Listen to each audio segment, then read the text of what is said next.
क्या गवर्नर साहब सतपाल मलिक साहब का वीडियो सुना नहीं? कह रहे हैं कि सिर्फ जुमला है ये, और हर चुनाव से पहले देखिए, पहले राज्यों के माध्यम से वो कमेटी और न जाने क्या क्या उसके जरिए दरअसल सामने आता है, लागू तो दरअसल केंद्र में करना है। अब मैं बात आ रही हूं उस विविधता की जिसकी ओर ओवैसी साहब भी इशारा कर रहे हैं। वो ये कह रहे हैं कि विविधता वाला ये देश है, क्या चुनौती है, किस तरह से आप देखते हैं कि वाकई क्या इतना आसान है?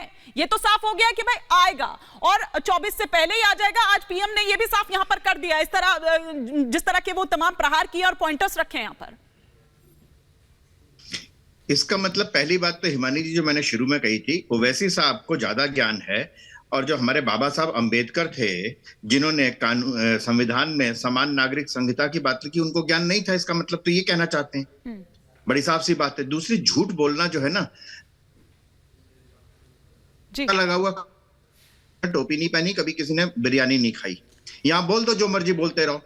तो बात महत्वपूर्ण यह है कि भाटी जी, ये सही बात है कि भेदभाव नहीं होना चाहिए। दंगे में मरे हुए व्यक्ति को मुआवजा भी समान मिलना चाहिए।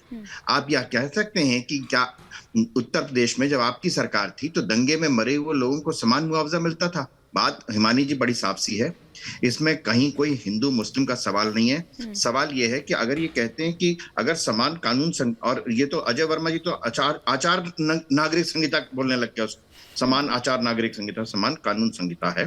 बात बड़ी साफ सी है कि अगर किसी भी धर्मनिरपेक्ष देश में धर्म के आधार पर संविधान और राज्य भेदभाव नहीं करेगा किसी भी कानून में। ये एक मूलभूत प्रश्न है। अगर वो भेदभाव करता है तो धर्मनिरपेक्ष नहीं रह जाता। ऐसा नहीं हो सकता कि इमामों को तो मिले तनख्वाह लेकिन पुजारियों को ना मिले।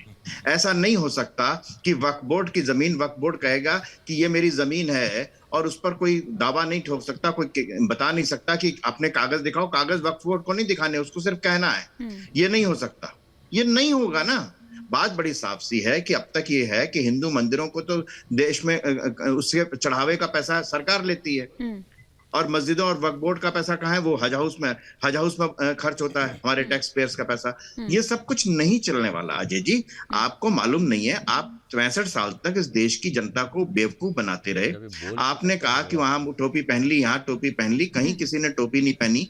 टोपी पहनने का काम आप लोग करते रहे, कभी टोपी, कभी जनेऊ, कभी तिलक, कभी आरती, ये सब बाकी जगह नहीं चलता।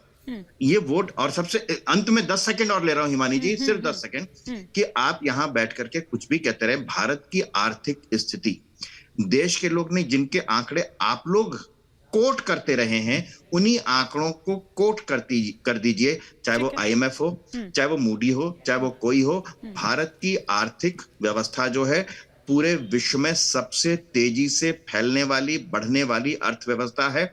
एक बात, अंतिम बात और ये कहूंगा कि जो ये कह रहे हैं ना कि इतने नंबर से इतने नंबर पे आ गया, मैं कहता हूं सबकी हो जाए, कितनी 50 गुना से ज्यादा जिसकी भी बनी है ना, एक इलेक्शन के बाद दूसरे इलेक्शन में जो भरते हैं ना कि पिछले इलेक्शन में मेरी इतनी इनकम थी, इतनी आय थी मेरी, और अब इतनी आय है, उन सबके पीछे कानून लगा दो। ठीक है, ठीक है।